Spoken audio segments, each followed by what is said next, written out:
Hello, another day, another car problem. So ano ba yung ginagawa natin dito, brother? Check lang po natin yung status ng battery, sir. Okay.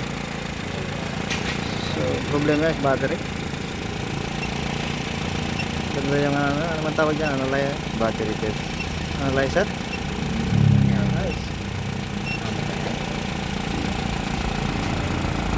Meron tayo dito Honda Civic iBetic. Honda Civic iBetic. Ayan, late lang ng makina, no? So, mga 4 cylinder, no? Napakaganda.